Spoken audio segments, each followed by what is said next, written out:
Korijas ten būmas liecība otrā daļa.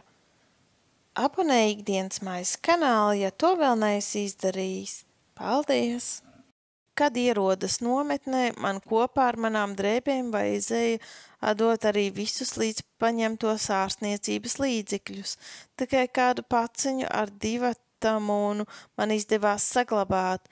Kad es to noliku uz galda, sieviete, kura to visu pieņēma, sacīja uz mani: "Tas ir tolits piedarums", un iebāza pudeli atpakaļ somiņā. Par to es biju ļoti priecīga. Vitamīnu trūkums nozīmē pastāvīgas briesmas veselībai. No pirmās dienas es to devu visiem, kas gulēja manā tuvumā. Dažus davitamona pilienus. Bieži bija kādas 30 sievietes, kuras saņēma pamazām daudzumam, bet pudeles saturs kļuva tikko mazāks. Pagāja droši vien kāds 6 vai 8 nedēļas, kopš sāku dalīšanu. Tagad viņas vairs nelūdza: "Vai tev nav vēl pāris pilienu davitamīna?" Bet gan: "Lūdzu, dod man vēl pāris pilienus no cerafatas atraitnes krūzītes." Bija pareizi pudelī tā nosaukt, jo mēs patiešām piedzīvojam to pašu brīnumu, ko stāsta Bībele. Reiz atnāca mana draudzene, kur strādā slimnīcā, un atnesa lielu paku ar raugu pārslām. Es ticu, ka tas bija alus raugs. Dod visām, kas ir ap tevi. Viņa sacīja: "Avitaminoze nometnē ir uz dienas kārtības, tikai nesaki nevienam, ka tu tās esi saņēmis no manis." Es iedevu katrai pilnu turziņu veselai nedēļai. Tanī vakarā sacīja Becijai: "Kamēr ir, es tev došu. Es tev iedošu vēl mazliet davitamīnu", bet pudelē vairs nebija ne piliena. Mums jau arī šis brīnums nebija vairs vajadzīgs, bet arī pārslas mazinājās tikpat lēni, kā tas bija ar davitamonu. Tas tomēr bija pietiekošā daudzumā, līdz kādu dienu man jautāja: "Vai tev vēl ir vitamīni?" "Nē", es sacīju. Patiesībā esmu masticīga. Man vajadzēja vairāk uzticēties un viņai atdot pēdējo. Tikko es to sacīju, tā redzēju savu draudzeni nākam no slimnīcas, un tiešām viņa atnesa atkal jaunu vitamīnu krājumu.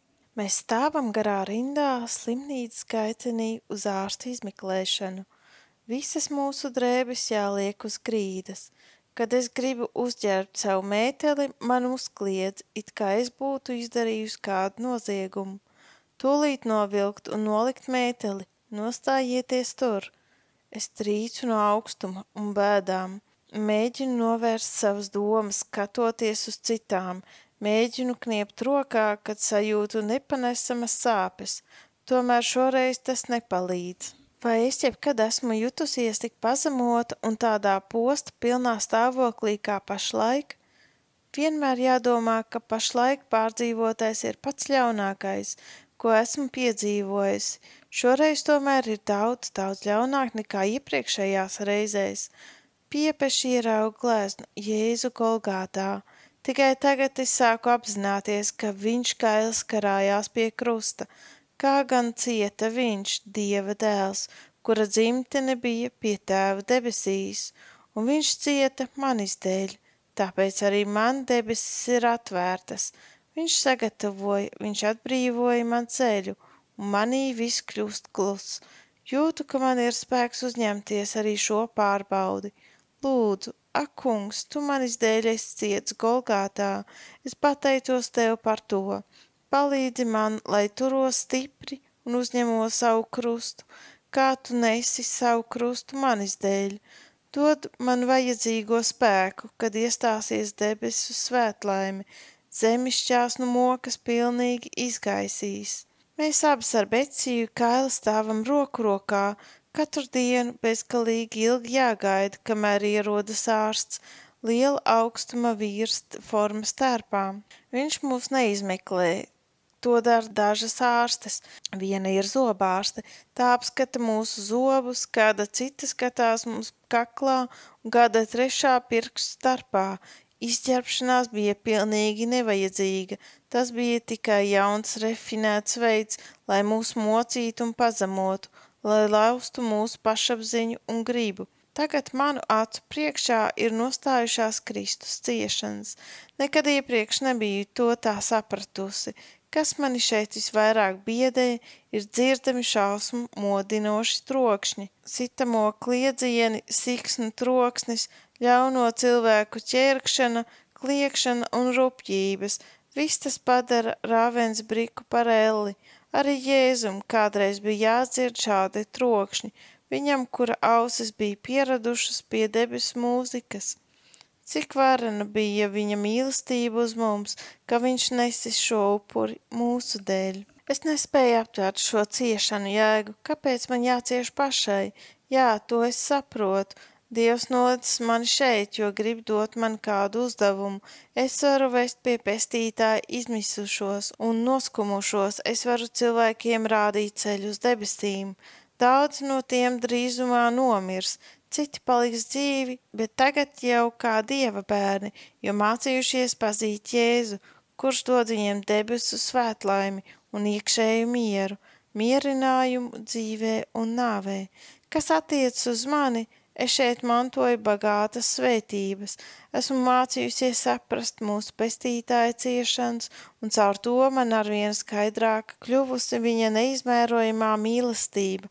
Mācos jebkuros apstākļos nepaļauties uz saviem pašaspēkiem, bet kā bērns visu pārunāt ar viņu, kurš ir uzvarētājs pār visām grūtībām, vienmēr vairāk saredzu savu niecīgumu un viņa lielumu. Jūtu, ka tieku apgaismota un man tiek dāvināts jauns spēks.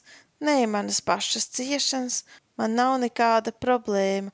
Zinu, ka Ravensbrika ir tikai viena nometne starp daudzām citām koncentrācijas nometnēm. Es zinu, ka šodien tiek izsacīts spriedums tik nežēlīgi un briesmīgi, kā nekad iepriekš visā pasaules vēsturē.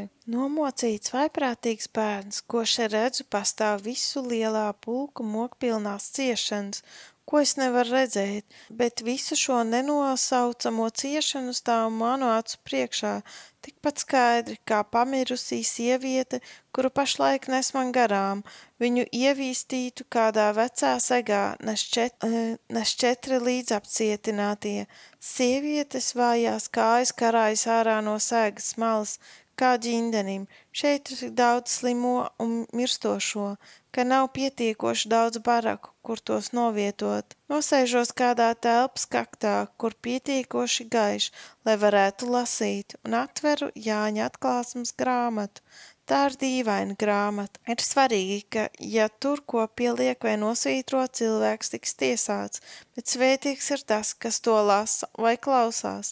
Es nezinu, vai tagad jau notiek tur aprakstītās lietas, vai šie simboliskie, bet tik briesmīgie notikumi pieder šodienai vai tikai nākotnēji.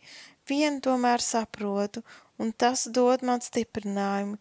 Kas tur rakstīts, ir patiesība. Dievs nemaldās nekad, viņš redz bēdas un neatveramās ciešanas un prasa, lai mēs uzticamies viņam. Viņš ņem mūs savā tēva rokā, mums tur jāpaliek. Tā ir grūtākā lekcija, ko man jāmācās šeit. Un es esmu mācījusies vēl kaut ko, ka neesmu aicināta nest visas ap mani esošās pasaules ciešanas un sāpes. Ja es to gribētu darīt, man neglābjiem būtu jāiet bojā. Es mācos šeit lūgt. Lūgt nozīmē lūgt par visu, kas mūs šeit nospiež un apgrūtina, pienestam kungam. Tas nozīmē visu savu rūpēm pilno somu iztukšot un tālāk iet bez nastas. Šodien vēl neesmu gudra. Es ņemu atkal savas rūpes un uzkrauju sev atpakaļ, un pēc lūgšanas mana soma ir 2 reiz tik smagāka nekā pirms tam. Es lūdzu, kungs māci man visas raizes mest uz tevi, un tad ar tukšu somu iet tālāk. Tur nav vajadzīgs nekas cits kā tava gara tuvums. Dod man, kungs, to, kad man būs īstā ticība. Es ticēšu tik stipri, ka man soma paliks tukša. Mēs visi tiekam nepietiekoši ēdināti, bieži saņēmu kāļus vai ķirbjus ar lielu daļu ūdens, ķimenes padara to vēl pretīgākus, pastāvīgā bada ierosināta lielākā daļa no mums nemitīgi runā par ēšanu. Man ir brīnišķīga recepte siera standziņām, vai tu zini, kā var pagatavot sevišķi smalku pudiņu? Tā tiek kaldināti nevainīgi plāni tam laikam, kad atkal būsim brīvi, bet mums vairs šie kāļi negaršo. Mēs ar Beciju nolēmjam nekad vairs nerunāt par ēdienu. Mēs jūtam, ka ap mums darbojas ļauni dēmoni un domājam par tekstu. Šī suga neiziet kā tikai ar lūkšanu un gavēšanu. Mēs solāmies savu gavēšanu ieslēgt kā sastāvdaļu mūsu garīgajā darbā. Sekas tam ir tādas, mēs tikko vairs ciešam no sliktā ēdiena, bieži tas mums garšo pat labi, svētību, ko mēs caur to saņemam, ka spējam apkarot ap mums apkārt esošos dēmonus. Mēs apzināmies kā tiešas sekas mūsu gavēšanai. Tas ir vienmēr kā jauns brīnums, ka pestītājs dāvina savu mīlestību. Ar viņu mēs pārunājam visas savas vajadzības un rūpes, un kaut arī mēs nevaram saprast vai pat atrisināt tūkstošiem grūto problēmu, mēs tomēr mierīgi liekam tās viņa rokās un strādājam mierīgi tālāk. Bieži jūtam, ka Sātans vērš savu spēku. Kādu dienu uzzinām, ka slimniekus barakā numur 8 guļ kāda jauna sieviete, kura pilnīgi zaudējusi drosmi. Tas ir sevišķi bīstami, jo esam bieži piedzīvojuši, ka ķermenis uzdod cīņu tad, kad pietrūks dvēseles spēka. Mēs apņemamies nokļūt pie viņas. Protams, ir stingri aizliegts ejiet slimnieku barakā. Ejam 5, kurā barakas stūrī mēs noturam vienkāršu lūkšanas stundu. Tad es viena eju turp. Zinu pavisam noteikti, kur viņa guļ. Tūliņa redzu, ka viņas lokslēģis ir aizslēgti. Tad vēlreiz izeju ārā un mēs kopā lūdzam. Kungs dod, ka lokslēģi tiktu atvērti. Viena no nometnes policijas apsardzes iet mums garām un atver logu slēģus. Es atkal ieeju, bet uzduros jaunām grūtībām. Logu nevar atvērt no ārpuses. Atkal atgriežos, mēs lūdzam, kaut logs tikko atvērts, kad vēlreiz tuvojas logam, kāda poliete to ir atvērus no iekšpuses. Tad es iesāku sarunu. Villī, vai tu vari mani no šejienes sadzirdēt? Jā, cik labi, ka tu esi šeit. Esmu tik ļoti nobēdājusies. Man ir tādas sāpes un viss ir tik briesmīgi. Plaukšu, es saņemu blikšķi no kādas nometnes policistes. Ej tālāk, viņa uzkliedz. Eju atpakaļ pie citām. Kungs aiztur policiju un ļauj man sacīt Villijai nomierinošus vārdus. Es lūdzu. Tagad es nostājos mazliet tālāk no loga. Nometnes policija nav redzama.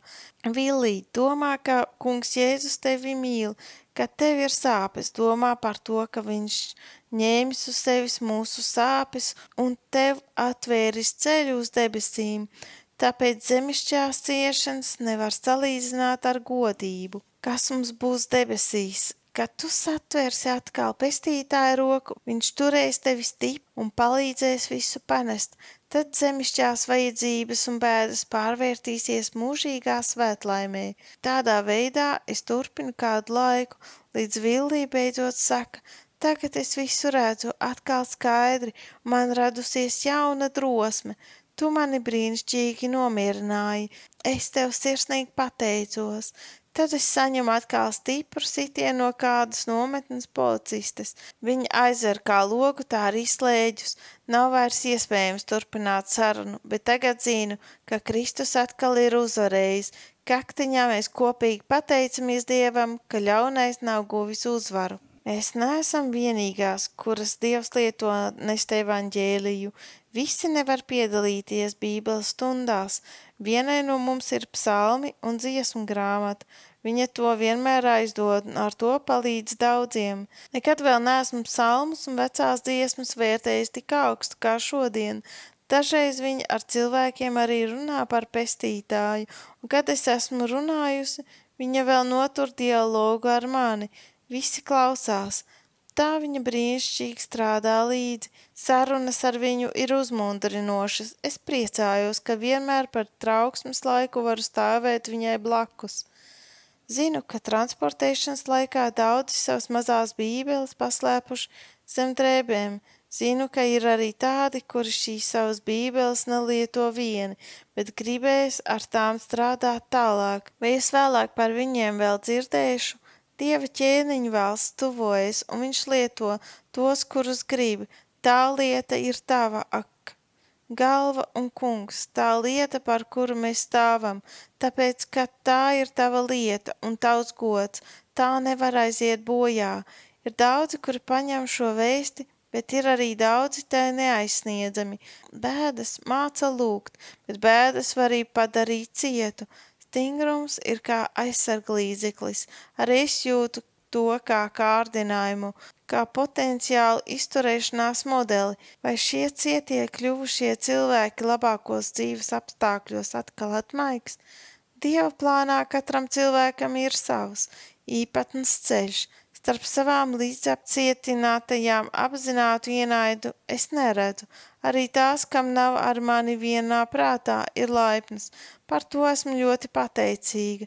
Katolietēm arī ir savi dievkalpojumi, kuros piedalās daudzi. Viņas slavē Dievu un lūdz kopīgi par katru vajadzību, pēc spēka cīnīties. Neskatoties uz atšķirību ticības pārliecībā un izpratnē, mēs bieži dalāmies domās, meklējam vienojošo, pārunājam dažādības, tomēr jūtamies kā viena tēva bērni. Šorīt ir trauksme, tā sākas 4:30, ir ļoti augsts. Jau 3:30 mūs izdzēn no gultām ārā nometnes ielā, kur jāsapulcējas visiem ieslodzītajiem. Tur atrodas apmēram 35 000 cilvēku. Liekas, ka trauksme nebūs gala. Beidzot atskan sirēne, kas apzīmē trauksmes beigas. Esam kļuvuši cauri un cauri stīvi. Brīnišķīgi, tūlīt atkal būsim gultās, varēsim adusēties un atkal sasilt, bet barakas durvis ir noslēgtas. 3/4 stundas mums vēl jāstāv ārā. Uzraudze apstaigā durvis ar pātagu rokā. Kāda sieviete mēģina ierāpties caur logu, bet ar sitienu to aizdzen prom. Tagad vecākā to sāk nežēlīgi sist. Sadzirdu kungstienus un jaunus sitienus. Nekustīgi es tur stāvu tuvumā, it kā stingstu no bēdām.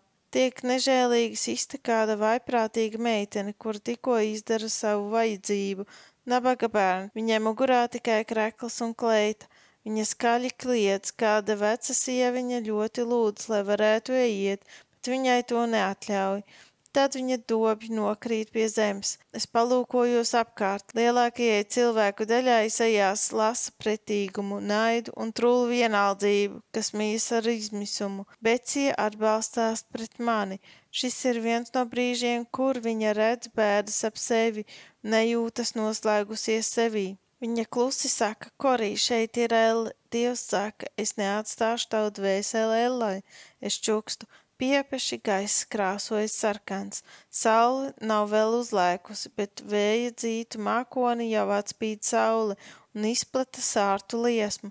Tas rada skaistu krāsu, kad pestītāja gaisma spīdēs uz mums, šeit Ravensbrikā. No tās uz mums izstaro siltumu un krāsu. Klusi saku, es to nesaprotu, ticēt nenozīmē redzēt. Augšējās gultas ir tik tuvu griestiem, ka tikko ir iespējams tajās apsēsties. Dažās vietās ir atbrīvots kāds griestu dēlis, tur var galvu pacelt mazliet augstāk. Tur es sēdu, kad sarunājos ar jaunajām, kuras visas guļ augšējās gultās. Šeit vistālākajos kaktos tās tiek apgaismotas no griestu lampas. Man apkārt guļ daudz meiteņu. Tās ir tik drosmīgas un labas gribas pilnas. Mēs runājam par vadību mūsu dzīvē. Kāda meitene saka, tā noteikti nav nejaušība, vēl mazāk misēšanās, kad Dievs atvedis mani Ravensbrikas nometnē. Tikai šeit es īsti iemācījos lūgt. Bēdas šeit mani mācījuši saprast, ka dzīvē ir nozīme tikai tad, ja cilvēks pilnīgi nodod Jēzum Kristum. Mazliet dievbijīga esmu bijusi vienmēr, bet manā dzīvē bija lietas, kurās pilnīgi izslēdz Jēzu, bet tagad viņš valda kā ķēniņš pār visu manu dzīvi. Kamēr nokļuvu Ravensbrikā, nekad nebiju ņēmusi dzīvi nopietni, saka kāda cita. Pēc atbrīvošanas mana dzīve izskatīsies pavisam citādi kā iepriekš. Es pateicos Dievam, ka drīkstu šeit būt. Kāda aiz manis uz gulta sēdoša meitene velk mani aiz piedurknes un saka: Lūdzu, nāc šodien arī pie mums. Šeit ir vesels pulciņš meiteņu, kuras labprāt gribētu dzirdēt par Bībeli. Lienu pie viņas, dažreiz atsitu galvu, mana kleita tiek saplēsta uz naglām, bet manā sirdī ir liels prieks. 9 reizes man jārunā katru svētdienu, jāiznāk visiem strādājošajiem, piepeši atskan pavēle. Ārsts izmeklē 250 jaunietes. Viņi saņem norīkojumu uz Minheni. Kad viņas nostājas barakas priekšā, ir tā, it kā manā iekšienē kaut kas salūstu. Pēc vispārējās trauksmes 4:30 no rīta atsevišķi jānostājas katra darba komandai. Visļaunākais, ka viņas netiek nozīmētas kādam noteiktam darbam. Darba trauksme ir kā vergu tirgus, kuru katru rīti izvēlas jaunus darbus. Daudziem trūkst pretošanās spēka, un tie sāk paši sevi uzskatīt par vergiem. Tomēr, cik var redzēt, pie holandietēm tā tas nav. Mums, kurām jāstrādā, ir nozīmēta vieta. Lielas terases dibena stūrī aiz barakas, kaili mūri ar daudz dzeloņstieplēm, dod šim kaktam īstu cietu atmosfēru. Pirms iesākam, ir vēl laiks paskraidīt šurp un turp. Mēs mīņājamies no vienas puses uz otru, lai mazliet sasildītu savas augstās kājas. Šeit mēs vienmēr sastopam daudz draugu. Mēs esam drosmes pilni. Droši vien karš vairs nevilksies ilgi. Mēs nezinām, ka atbrīvots tikai mazs stūrītis no mūsu daudzās cietušās valsts. Ir 1944. gada novembrs. Stāv un sapņoju, savā iztēlē redzu, ka cilvēki drūzmējas ielās, parādās ķēniņiene, mēs viņu tik ļoti mīlam. Kā viņa cietusi ar mums un par mums. Mūsu tautas māte dzird tēva mierīgo balsi, kas lūdz par viņu, sveitī mūsu ķēniņieni. Jā, no manas agrākās jaunības katru dienu pie galda viņš aizlūdz par viņu, un pēdējās dienās viņš vēl piemitināja, atved to atkal drīz mūsu vidū. Tās vairs nepiedzīvos to, bet viņš piedzīvos vēl brīnišķīgāku piepildījumu debesīs. Es dzirdu, ka bērni dzied lielajā tirgus laukumā. Priekš ķēniņienes un tēvijas stāv sardzēji katrs vīrs. Iztālēm redzu lielu baznīcu, uz pilsētas nama balkona stāv ķēniņiene, Hārlema ir atkal brīva, un ķēniņiene ir atkal tur. Ātrāk, kliedz kādu nometnes policiste. Viņas siksna skar manu mēteli. Tas nesāp, bet sāpe stiprāka par fiziskajām ciešanām liek man nodarbēt. Es atbalstu Beciju, jo viņu dzen ap tumšo mūri, un es lūdzu bez skaņas. Kungs atbrīvo mūs drīz un ļauj mums piedalīties mūsu brīvās tēvijas priekos. Es augstu pēc brīvības, kādreiz mēs būsim brīvi, kādreiz pienāks laiks, kad ap mums vairs nebūs dzeloņstieples, vairs nebūs cietuma mūru, neviena ļauna sieva neķerks mums vairs pretī, ātrāk. Nevienam nežēlīgam cilvēkam vairs nebūs vairs pār mums. Drīz mēs varēsim atkal brīvi iet, kur gribēsim. Ap mums būs atkal koki, ziedi, zāli un sili. Mēs dzirdēsim mūziku un dziedāsim arī paši. Tad mūs vairs nedzīs un nepātagos kādreiz. Kādreiz tiksim atbrīvoti, kādreiz pazudīs zemišķā norobežotība un debesīs būs mūsu mājas vieta. Tad nebūs ap mums vairs neviena dēmona. Nomirušas 2 sievietes no Vuht. Es stāvu pie mūsu guļamās telpas ieejas un dažos īsos teikumos izsaku piemiņas vārdus. Kādā gultā guļ mūsu istabas vecākā. Kamēr runāju, valda dziļš klusums. Arī polietes, kuras bieži nesaprot, ko runāju, ir mierīgas. Kāda no viņām, kuras saprot mazliet holandiski, dala citām līdzi, ka mēs turam bēres, un tagad klusē visas, cieņas un godības pilnas, piepeši ieķērsas čūska. Lai palieku klusu, es mierīgi turpinu runāt, norādu uz nomirušās drosmi un ticību un aicinu manas klausītājas domās atgriezties tur, kur nāve ikdienas pieprasa savus upurus. Es liecinu par pestītāju, par atbrīvotāju, kurš uzvar nāvi. Manī ir uzvilkts katrs nervs. Šādi acu mirkļi liek zibenīgi izprast mūsu ciešanu smagumu un pastāvīgos nāves draudus, kādos atrodamies. Es dzirdu sevi runājam, mana balss skan mierīgi, bet pa starpām dzirdu čūskas histērisko ķērkšanu, kura nevar nomierināties. Man nav baiļu, bet es skaidri izjūtu, ka te sastopas divas pasaules. Ir tā, it kā šī cīņa notiek ārpus manis pašas. Piepeš čūska izlec no gultas, paķer siksnu un pieskrien man klāt. Lūdzu, izturiet mazu klusumu brīdi, godinot aizgājušo. Dzirdu sevi sakām, tad aizveru acis un gaidu pātagas sitienu. Klusums ap mani turpinās. Kad atgriežos pie savas gultas, čūska sēž uz savas gultas malas.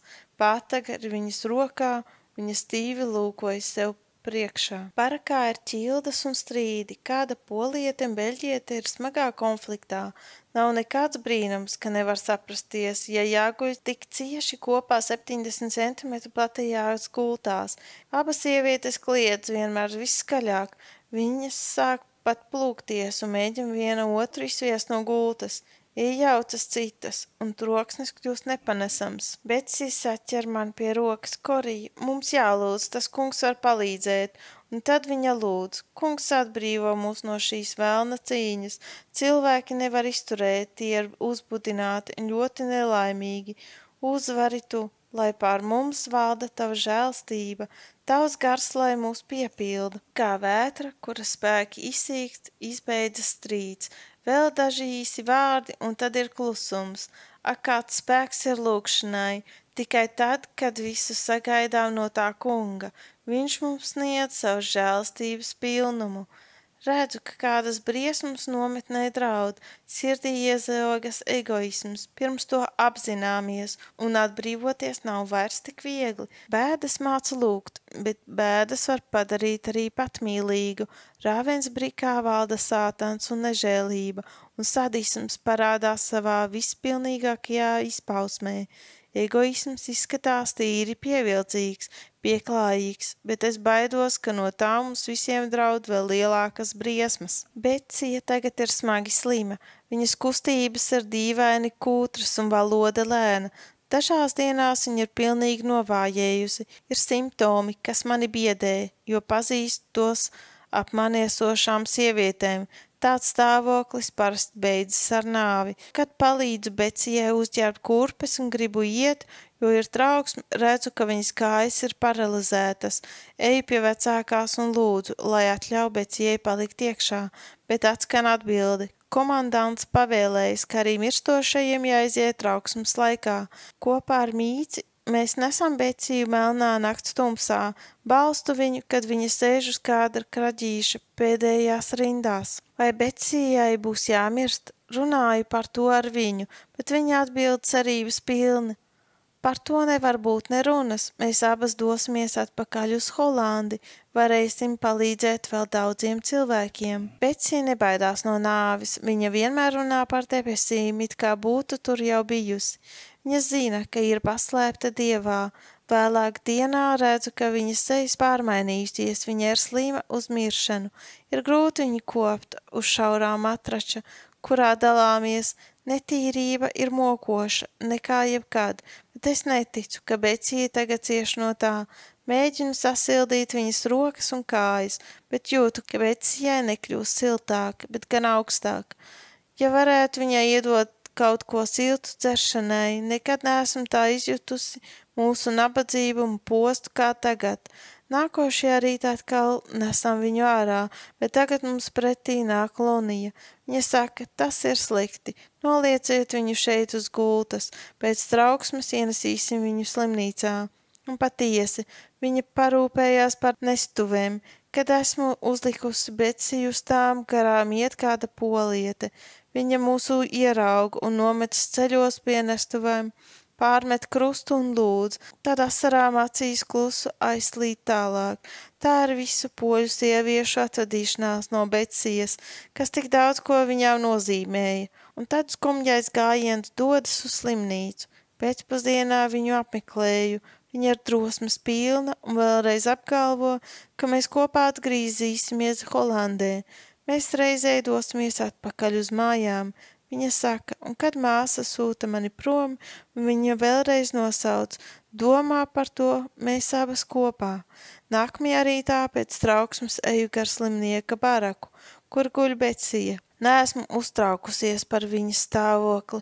Viņa pati bija tik pārliecināta, ka paliks vesela, ka es cerību pilna lūkojos caur logu. Viņas gulta atrodas pie paša loga. Te redzu, ka divas māsas paceļ no gultas kādu palagā ievīstītu stāvu. Katra saķērs divus palaga gabalus. Becija novājējusi kā skelets. Viņa ir mirusi, es raudu. Liela vientulība nolaižas manā sirdī. Viena Rāvensbrikā. Nekad vairs nebūs brīnišķīgās uzmundrinošās sarunas. Nekad vairs stiprā bērnišķīgā ticība, kas tā palīdzēja un sniedza drosmi, un tad uzreiz mani pārņem liels miers. Iekšēji sajūtos gandrīz vai laimīga, varu atrast vārdus. Tas kungs ir devis, tas kungs ir ņēmis, tā kunga vārds, lai ir slavēts, vai tas ir Dieva gars, kas runā caur mani? Ej mazgātuvē, kur novietoti mirušie, tiem, kuri vēlas apmazgāt nelaiķi, jākā pāri mirušajiem, režīms nepazīst godbijību nāvas priekšā, metos bēgt, bet daudz vēlāk griežos atpakaļ, un tad es redzu Becijas seju, miera pilna, laimīga kā bērns, cik viņa tomēr izskatās jauna, tas ir kā gabaliņš no debesīm ap mums, esošajā ellē.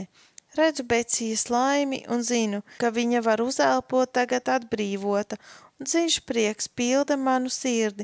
Šis prieks ir paliekošs un skan pāri sāpēm, ko izraisa zaudējums. Šai dienai noturu īsu sēru diekalpojumu, kā savu tekstu izvēlos 1. Korintiešiem 15. Cilvēki, uz kuriem runāju, mīlēja Beciju, cik lielas ir sāpes mums visiem. Lilija no slimnīcas mēģina iekļūt pie manis, bet viņai nav atļauts ienākt. Viņa pienāk pie loga, un kad es ieraugu viņas acis, man jādomā par ievainoto dzīvnieku. Cik dienas var būt tumšas un smagas, plosās cīņas starp gaismu un prieku par Becijas atbrīvošanu un bēdām par zaudējumu, kas gan gūs uzvaru. Ten būma Kornēlija, dzirdu saucam, vienaldzīgi apātiskai uz priekšu, vienmēr ir kādas nepazīstamas briesmas vai draudi, kas nu būs atkal. Viens ir drošs, Becijai nevajadzēs vairs par to bēdāties. Man jānostājas kaktā, numuram 1 blakus, tā es varu pārredzēt lielu ielas daļu, visur stāv lielas sieviešu pulki, mūs apgaismo starmeši, un mēs radām smokainas ēnas uz apsnigušās zemes. Kad atskan trauksmes beigu sirēna, Bloka vecākā ņem mani pie rokas. Viņa tagad ir neparasti laipna.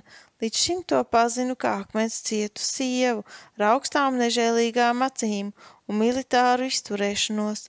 Viņa jautā, cik ilgi es atrodos apcietinājumā. Tad viņa mani ved uz priekšu, kur pienāk klāt jaunas vāciešu un holandiešu ieslodzītās. Mums jāpieteicas politiskajā daļā, tur mums paziņos, ka esam atbrīvotas, tie jums būs skaisti Ziemassvētki, saka kāda nometnes policiste. Jūtu, ka viņa māt zināma skaudība. Nu jā, jūs tā kā tā nevarēsi braukt uz savu dzimteni, jūsu zeme ir atbrīvota, bet jūs nevarēsiet tikt pāri robežai, domā kāda cita. Atbrīvota, bet vispirms mums jāļauj notikt kailuma parādei nometnes ārsta priekšā. Kāds pazemojums. Par manām sapampušajām kājām jāpateic soda trauksmei dienu iepriekš, bet ieslodzītos jāatlaiž veselus. nometni, atstājot, man jāparakst kāds raksts, ka es nekad neesmu slimojusi, un man nav bijis nekāds negadījums. Man nosūta uz slimnieku baraku, kur tikšot apkopta, līdz kļūšu vesela. Pusdienā man jādodas uz slimnieku baraku. Mani vēl neielaiž, man vēl jāuzgaida telpā ar lielu galdu pie sienas. Visās pusēs ir divstāvīgas gultas ar slimajiem. Uz galda guļ kāda paciente. Ārsts un 4 māsas darbojas ap to. Viņa briesmīgi cieš un šausmīgi kliedz. No zāles nāk kāda sieviete. Viņa tikko var paiet. Mugurā viņai tikai krekls. Viņa ir vāja kā skelets. Viņa skailās kājas grīļojas, viņa lūdzas palīdzību, bet viņai uzsauc, ka viņa vēl var labi paiet. Acis ir nervozas, skeletveidīgās rokas ķeras ap galdu. Vai neesmu ienākusi ellē? Manas acis kā piekaltas šai briesmīgajai scēnai. Uz galda gulošās sievietes spalgais kliedziens it kā sagriež manu dvēseli gabalos. Vai viss tas nav kāds baiļu sapnis? Tad skatos uz daudzajiem slimniekiem, kuri guļ visapkārt savās gultās un kuriem visam tam jādzīvo līdzi.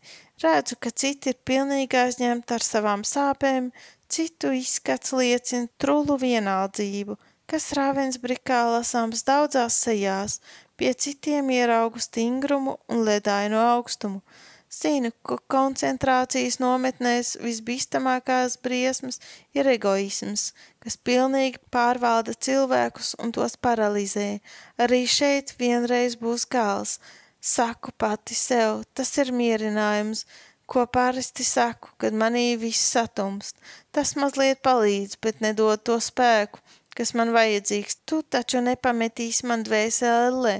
Lūdzos, pestītāji, tu esi nesis mūsu sāpes. Kāda sieviete ar ļaunu seju pavēl man tai sekot. Tā ir mana jaunā istabas vecākā. Man ierāda gultu starp citām 8 no nometnes atbrīvotām. Citas jau atrod šeit 2 mēnešus. Viņas gaida, līdz ārsts atradīs par iespēju tās atlaist. Cik ilgi man vēl būs jāgaida? Esmu gan mācījusies pacietību, bet tas ir ļoti grūti. Guļu savā augstajā, šaurajā gultā blakus kādai pacientei ar kašķi. Man apkārt ir vācu sievietes, kuras sodītas, jo tām bijuši mīla sakari ar ārzemniekiem. Šīs sievas un meitenes ir briesmīgi radījumi. Zālē guļ daudz sakropļotu cilvēku. Tie atvest no kāda sabombordēta vilciena. Ir vēl tādi, kam bijusi smaga operācija. Cik šausmīgi jācieš, kad viena vaimenā, kāda cita no nometnes atlaistām to izsmej. Daudzi ir neizsakāmi, nežēlīgi un ļauni. Aizsmakušām balsīm tie caurām dienām lamājas. Pirmajā naktī uzmostos no sauciena šīberi. Šo vārdu nezinu, tikai vēlāk uzzinu, ko tas nozīmē. Nakts trauku. Smagi slimie un ievainotie sauc pēc tā, jo viņi nevar piecelties un aiziet uz augsto tualeti. Smagi slimie guļ apakšā, bet daži arī augšējās gultās. Daži mēģina paši nokāpt un tad nokrīt no augšējām gultām uz klona, varbūt jau mirstoši, bet katrā ziņā pilnīgi novājināti tie nespēja pietiekoši stipri pieturēties. Tādā veidā šajā naktī 3 nositas. Otrajā naktī, ko pavadu šajā ellē, nolēmu uzņemties šībera sievas pienākumus. Tā es šīs ciešanas redzu pavisam tuvu. Palīdzu kādai sievietei, kurai sašauta mugura un kājas, uzmanīgi viņu paceļu. Kad es tā laipni uzmodrinoši palīdzu, viņa jautā, kas jūs esat? Jūs esat labs cilvēks. Šeit taču ir tikai ļauni cilvēki. No kurienes jūs nākat? Tikai tāpēc, ka izturos pret to laipni, cilvēcīgi esmu šeit izņēmums.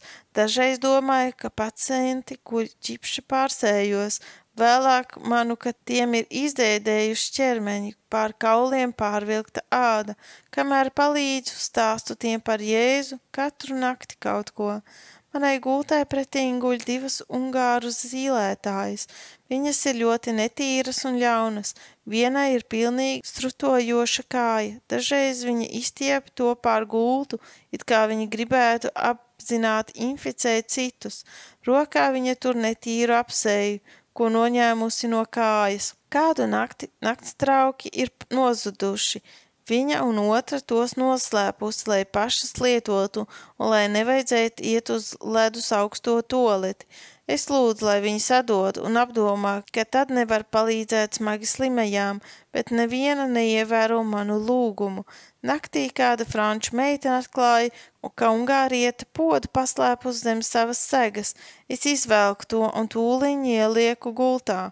Uzreiz francūzietes sauc pēc palīdzības.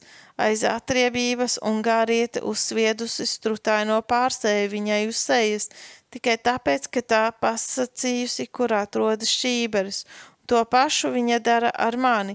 Tumsā redzu viņas netīru roku pār sevi, nosviežu netīro pārsēju uz grīdas un tūliņēju mazgāties. Kad esmu atkal gultā, mani pār liela riebuma un baiļu sajūta. Jūtos tik nevarīgi ļaunumu un daudzo aplipušo briesmu vidū, bet drīz atkal mierīgi aizmiegu. Ap mani ir briesmas, bet es apzinos paslēpta Jēzus sargājošās rokās. Gultā pie loga guļ kāda vaiprātīga meitene. Viņai ir maiga balss, viņa ir 15 gadus veca, bet visa viņas izturēšanās ir kā 8 gadus vecām bērnam. Viņa ir pilnīgi izdilusi, bet tā ir mīļa seņa, ļoti skaistas acis un krāšņi cirtaini mati. Viņa var tik aizkustinoši jautāt pēc savas mātes. Kad viņu pirmo reizi naktī ieraudzīju, es izbijos. Viņa bija nosējusi savu no tods papīra veidoto pārsēju. Mēnesis apgaismoja viņas skeletam līdzīgo bērnišķīgo ķermenīti. Viņai bija operēta mugura. Es ar viņu iesāku klusu sarunu. Katru nakti es viņai stāstu kaut ko par pestītāju. Pēdējā naktī es jautāju, ko viņa atceras no stāstītā, un tad viņa klusu ar savu aizkustinošo balsi saka: Kungs Jēzus mīl Ulli un nesa pie krusta viņa sodu. Tagad Ulli drīkst iet debesīs, un Jēzus tagad ceļ Ulli savā dzīvoklī. Kā tad izskatās tajā debesu namiņā? Tur ir ļoti skaisti. Tur nav ļaunu cilvēku, kā šeit Rāvensbrikā. Tur ir tikai labi cilvēki un eņģeļi, un Ulli tur redzēs Jēzu. Tad es lūkšu Jēzu, lai viņš dod man spēku domāt par to, ka Jēzus pats cietis, lai Ulli radītu ceļu uz debesīm. Bet tagad pateiksimies kopīgi par to, ko viņš darījis priekš tevis un manis. Ulli saliek rokas, un mēs kopīgi sakām īsu pateicības lūgšanu. Tagad es zinu, kāpēc man šo nedēļu vajadzēja pavadīt briesmīgajā 9. barakā. Tam seko atlaišana. Eju cauri slimnīcas koridoram, kad kļūs augsts, nebūs vairs briesmīgo trauksmi. Vēl vienu nedēļu slimnīcā, un tad būšu pilnīgā brīvībā. Redzu, ka logi aizsaluši, un uz ūdens spaiņa ledus kārta. Šī ir pirmā nakts, kad ir briesmīgi augsts. Nākošajā rītā no savas gultas dzird neskaitām kāju mīņāšanos. Ieslodzītajiem atkal jāstāv pusotru stundu ārā. Caur pastāvīgo mīņāšanos viņi mazliet dabūs siltumu. Mani Dievs pasargāja no briesmīgajām mokām. 8 stundas pēc tam, kad iestājās šīs briesmīgais augstums, manas cerības un ilgas ieguva rinājumu. Nākošajā rītā man jādodas uz izmeklēšanu galvenajā slimnīcā. Tieku atrasta derīga, un tagad zinu, ka patiesi tikšu brīva. Kad iznāku no barakas, palūkojos visapkārt. Vai patiesi pēdējo reizi redzu šo tumšo vietu, šo melno posta vietu? Sniegā guļ beigta jauna sieviete, smalki veidotās rokas saliktas kā lūkšanā. Viņas ceļi savilkti, it kā pēdējā brīdī vēl ciestu sāpes. Viņas mīļā seja ir mierīga, balta kā sniegs, uz kura tā guļ. Viņas tumšie viņainie mati ir kā kronis ap viņas galvu, un asi atšķiras no sniega. Viņa ir eleganti ģērbusies. Kāda ir viņas vēstura? Nezinu. Viņa bija slima un nokritusi bez samaņas, pirms nokļuva slimnīcā. Tā pašlaik iecirknī dažādās vietās guļ daudz mirušo. Kādreiz viņa bija laimīga, labi apgādāta, mīlēta. Tad sacēlās režīma viļņi un atnesa viņu šeit, baltā puķi novīsta melnā nometnē. Kad vakarā eju gulēt, redzu, ka kāda krieviete velti meklējas sev guļas vietu. Viss ar viņu nelaipni noraida. Viņai ir klīstošs skats, kā vajātam zvēram, cik briesmīgi būt ieslodzījumā bez vietiņas, kur apgulties, Becijas vieta vēl tukša. Es pamāju sievietai un attinu segu. Pateicīgi viņa tuvojas un noguļas man blakus. Viņa izskatās tīra un kopta. Kad viņa tuvu noliek galvu uz spilvena, man rodas liela vēlēšanās ar viņu parunāt, bet es nepazīstu krievu valodu. Saku, Jēzus Kristus. Tūlīt pat teikšus pārmet krustu, apliek savu roku ap mani un mani noskūpst. Mana mīļā māsa, ar kuru 52 gadus dalījos priekos un bēdās, ir aizgājis no manis, bet kādai citai vajadzēja baudīt manu mīlestību viņas vietā. Reiz atklāsies, ka daudz būs manu brāļu un māsu Kristū. Vai Dievs grib, lai savu mīlestību un apgādību veltu citiem, jo Becijai un manam mīļotajam tēvam tās vairs nevajag. Vienai dienai esmu saņēmusi maizi, bet nevienas pārtikas kartiņas, un tā sākas mūsu 3 dienu ceļojums. Savu ēdamo nozaudēju 1. dienā, vai arī tas tika nozagts. Bez pārtikas kartiņas dabūt nevar pilnīgi neko, un tā mums jāturpina mūsu ceļojums ar saviem novājinātajiem locekļiem. Dažas vācu meitenes man stāstīja, ka pie NSV varu dabūt ēdienu, kādas mazas pilsētiņas stacijā, kur mums jāpārsēžas, redzu laipnu sarkanā krusta māsu. Uz manu jautājumu, vai šeit ir arī NSV kiosks, viņa parāda man ceļu stacijas pašā galā. Kāda ierēdne atver durvis, bet man nav vajadzīgo marku. Jā, to mēs zinām, viņa saka. Vispirms izlieto savas markas un tad pieprasi citas. Katra no nometnes atlaistajām saņem markas. Viņa aizcēr durvis man deguna priekšā. Eju atpakaļ pie sarkanā krusta māsas un pastāstu, kā man izgāja. Šeit, viņa saka, izēd ātri. Viņa man pastum šķīvi zirņu zupas un pati stāv sardzē, lai redzētu, vai nenāk kāds virsnieks. Šis ēdiens paredzēts tikai karavīriem. Cik brīnišķīga šī zupa. Tanī ir arī gaļa. Ēdu un jūtos kā ubads. Kautrīgi skatos apkārt. Laimīgā kārtā nav neviens, kas nedrīkstētu redzēt, cik riģīgi ēdu. Savā ceļojumā žēlsirdību sastopu vēlreiz. Tas ir kādā lielā stacijā. Jautāju kādam augstam virsniekam, vai ir iespējams dabūt ēdienu. Viņš mūs laipni uzlūko. Tad pamāju kādam zēnam, kurš motocikla blakus vāģī pāri peronam ved kādu somu. Pirms aptveram, kas ar mums notiek, mēs jau atrodamies blakus vāģī. Apstājamies pie kāda namiņa, un tad piedzīvojam skatu, kas mūs pilnīgi pārvieto pirmskara mīlīgajā Vācijā. Kāda sieviete kā māte liek mums priekšā maizi ar lielisku marmelādi un kafiju. Jauka meitene tekalē šurp un turp, lai mums visu pasniegtu. Virsnieks stāv un jokojas ar meiteni. Vai Grētele jau piezvanīja Ansim? Viņa kļūst gluži sarkana. Sieviete mūs uzmundrina, lai mums labi garšo. Viņa stāsta, šis virsnieks ir kā tēvs mums visiem. Un pēc brīža gaisa trauksme, tagad mums jāsteidzas. Vilciens steidzami izbrauc. Ātrāk, šeit bieži krīt bumbas. Pašlaik stāvam Nikvešana stacijas kāpnēm. Klāra tikko var paiet, viņas kājas ir uzpampušas stīvas un viņa jūtas slima. Arī es esmu savu spēku galā. Te pienāk kāds jūrnieks. Vispirms dodiet man savu mugursomu, viņš saka. Ar tik uztūkušajām kājām jūs nevarat nest neko smagu. Viņš paņem Klāru pie rokas un ved mūsu muitnīcā. Tur viņš tiek drīzāk galā nekā mēs.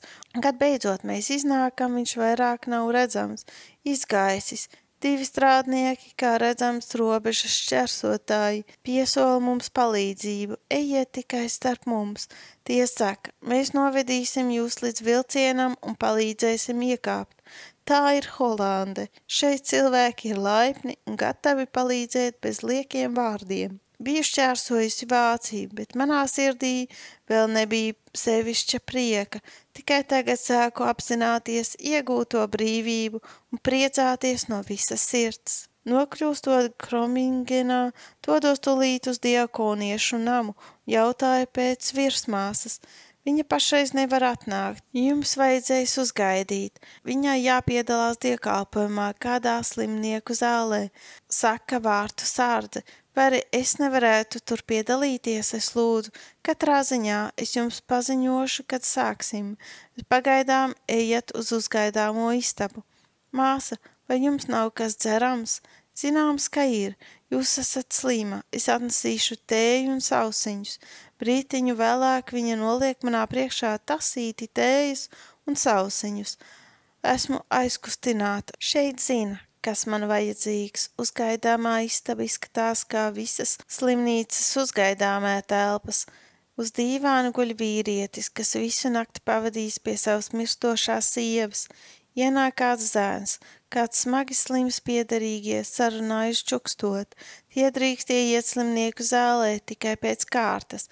Pēc brīža es guļu ērtā krēslā un varu izstiept kājas. Man ir brīnišķīgs miers. Esmu Holandē. Ap mani ir labi cilvēki, un manām ciešanām ir gals. Kāda māsa mani pasauc. Zālē ir ienesti krēsli, pusaplī pretī gultām. Ienāk vecāks mācītājs. Man iedod dziesmu grāmatu. Redzu, ka māsas un slimnieki man paslepus uzlūko. Cik tīras ir gultas, svaigi apvilktas. Tagad atskan mācītāja balss. Viņš izlasa dažus dziesmu vārdus, ko pēc tam visi dzied. Pieķeru sevi, ka pastāvīgi izdaru salīdzinājumus. Netīrā guļamā zāle nometnē ar rutainajām gultām, un tās šeit, vergu dzinēju, aizsmukušās balsis un patīkam skanošā mācītāja balss. Tagad mēs dziedam. Nē, šajā punktā nav pretstata. Arī Rāvensbrikā mēs dziedājām, bet man vienmēr paliks atmiņā. Tikai tur tas notika slepus. Sēžu virsmāsas istabā, princa jaunkundze ir jau aprūpēta. Viņa guļ svaigi uzklātā gultā. Mēs viņu labi apkopsim. Bet ko lai dara ar jums? Nezinu, māsa, bet es gan zinu. Viņa piezvana, ienāk kāda jauna māsa. Māsa, ievediet šo dāmu mūsu ēdamistabā un noliekat priekšā labas pusdienas. Jaunā māsa mani aicina sev līdzi un koridorā jautā, kur ir jūsu mājas? Hārlemā, es atbildu, vai jūs tur pazīstat Koriju Tembūmu? Es lūkojos uz viņu un pazīstu. Trunza Bennate. Es iepriecināti izsaucos, jā, tā esmu es, viņa saka. Bet es jūs nepazīstu, bet es taču esmu Korija Tembūma. Nē, tas nav iespējams, es viņu pazīstu ļoti labi, mēs dažas reizes kopā bijām nometnēs. Tomēr tā esmu es, patiesi. Mēs skatāmies vienu uz otru, mums jāsmijas. Pašlaik ieskatos spogulī un saprotu, ka viņa nav mani pazinusi. Mana seja ir bāla un šaura, mute ļoti plata. Matni nokarājas, sajukuši un nekārtīgi ap galvu. Acis dziļi iegrimušas, mētelis netīrs, jo vilcienā daudzreiz bija jāguļ uz grīdas. Josta karājas vaļīgi. Ēdam istabā, nosēžamies pie maza galdiņa un sākas sarunas. Jautāja pēc kopīgiem paziņām. Cik jocīgi, ka jautāja par visu. Ir taču pagājis tikai gads, cik briesmīgi gari vilkās šis baigais gads.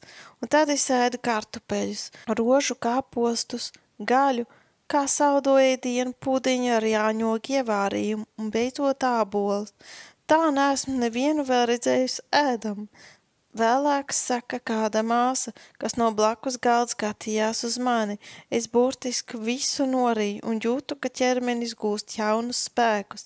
Reiz es sacīju Becijai, ka mēs būsim mājās, mums vajadzēs ļoti uzmanīties ar ēšanu un sākumā es tikai mazas porcijas. Nē, sacīja Becija. Dievs parūpēsies par to, ka mēs varēsim panest katru barību, un tā tas ir. Es neēdu maz. Vienmēr atkal Trunca liek man kaut ko uz šķīvi. Cik tas lieliski garšo, es teicu. ka visā savā dzīvē atcerēšos šo savu pirmo maltīti pēc atgriešanās dzimtenē. Tad mazgājos, nemaz negribas līst laukā no siltā ūdens, kas dara tikai labu manai utu sabojātai ādai. Kad iznāku no atdzīvinošās peldes, esmu pilnīgi cits cilvēks, un tad es tieku apģērbta. Starp māsām ir vairākas, kuras pieder pie mūsu kluba organizācijas. Dažas palīdz man sagādāt drēbes, visas pieliek kaut ko klāt – veļu, kleitas, matu spraudes, zeķes, kurpes. Esmu bezgala laimīga. Cik visi ir mīļi un sirsnīgi pret mani. Šie jaunie ļaudis jau tā ir audzināti, palīdzēt un darīt labu saviem līdzcilvēkiem. Tur, no kurienes es nāku, bija vīrieši un sieviešu varā, kuri saņēmuši speciālu izglītību nežēlības demonstrēšanā. Šeit ap mani ir mīlestība, laipnība un aizgādība. Man tiek piešķirti kādas atvaļinājumā esošas māsas skaistā istaba. Cik gaumīgi viss iekārtots, šeit nav neviena neglīta priekšmeta. Kad guļu gultā, lūkojos ap sevi. Viss ir tik skaists, lai manām uztūkušajām kājām būtu vieglāk, zem tām tiek palikts pilvens. No visa tā pārvarēta aizveru acis, uz pilveni lēni pilās saras. Vēlāk, kad māsa ņem mani līdzi savā istabā, es atkal dzirdu radio mūziku, dzirdu Bahu, dzirdu ērģeļu skaņas. Es raudu, cik reti esmu raudājusi visos šajos grūtajos mēnešos. Esmu dzīvību saņēmusi atpakaļ kā skaistu balvu. Diakonu namā pieteicas 2 policisti. Kā iet abām no Vācijas atlaistajām ieslodzītajām? Lieliski, bet kā jūs zināt, ka viņas nāk no koncentrācijas nometnes? Mēs redzējām viņas stacijā. Mums bija žēl, ka nevarējām palīdzēt. Mēs bijām darbā, tomēr sekojām tām un redzējām, ka tās ieiet diakonistu namā. Es domāju, ka tas ir vispareizākais. Viņas tiešām izskatījās ļoti nožēlojamas. Šeit Holandē rūpējas par slimajiem un vājajiem. Cik brīnišķīgi būt atkal mājās. Es esmu atkal mājās. Daudz kas ir nozagts. Mana rakstā mašīna. Un kas daudz ļaunāk, lielie un mazie pulksteņi, kas man bija nodoti labošanai. Trūkst arī daudz grāmatu. Kāpēc tās paņemtas? Laikam tie, kuri mani apcietināja, domāja, ka tajās glabājas kādi slepeni dokumenti. Es priecājos par to, kas vēl ir palicis. Manas klavieres vēl stāv stūrī, tēva skaistā ģīmetne, gleznas, tēva krēsls un vēl daudz kas cits. Bet es esmu viena. Nav to, ar kuriem tik harmoniski šeit kopā dzīvojām. Bet cik tēvs un Betsija tagad ir laimīgi. Viņi drīkst redzēt pestītāju. Viņi ir mājās daudz dziļākā nozīmē. Tiešām kādreiz arī es drīkstēšu atgriezties mājās. Es uzdrošinos būt priecīga. Esmu saņēmusi savu dzīvi atpakaļ kā dārgu dāvanu, un tagad varbūt drīkstu palīdzēt citiem. Esmu gājusi cauri dziļām ciešanām, un tagad no pieredzes zinu to, ko agrāk tikai nojautu. Bēdas, spaidi, bats, kailums un bailes. Nekas nevar mūs šķirt no Dieva mīlestības, kas ir Kristū. Caur Jēzu vairāk kā uzvarētāju visās priekšā stāvošajās dzīves grūtībās. Ceru, ka mani gaida daudz darba, varbūt būšu vientuļa, bet nē, gribu sēt mīlestību, tad nejutīšos vientuļa. Mūsu mājas, kur katrs tika laipni uzņemts, paliks viesmīlīgas.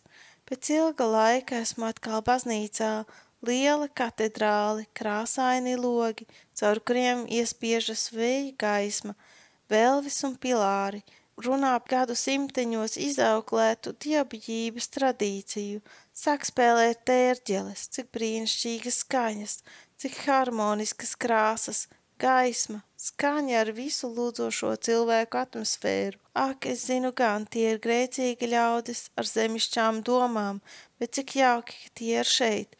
Viņa šajā rītā pievilkusi Dievu mīlestību, atkal salīdzina to ar melno palēko bezkrāsaino baraku, ķērkšanu, rāšanos, vaimenām, sadismu un baiļu atmosfēru visapkārt.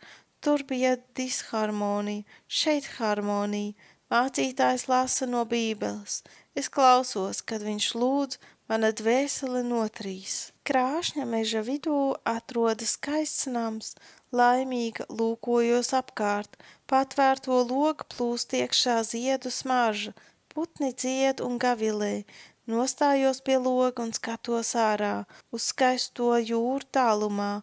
Holandes puķu lauki, koki jau lapoti un rada gaišu maigu zaļumu dažādās niansēs.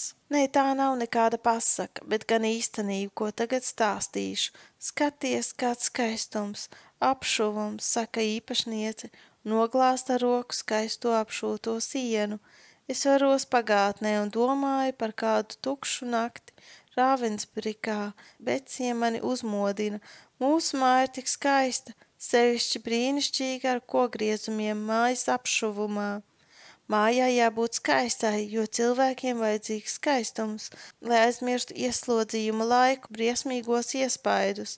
Vai Becija ar pravietīgu skatu varēja ieskatīties nākotnē? Šī mājā drīz dzīvos no bēdu pilnu ieslodzījumu atbrīvotie cilvēki. Mēs kopīgi strādāsim tīrumā, mežā, dārzā, mājā. Tiks dziedāts un muzicēts. Šeit cilvēkiem būs jāmācās mīlēt dzīvi, nodoties savam darbam. Vēlāk šeit varēs arī atspirkt cilvēki, kuri nekad nav dzīvojuši ieslodzījumā.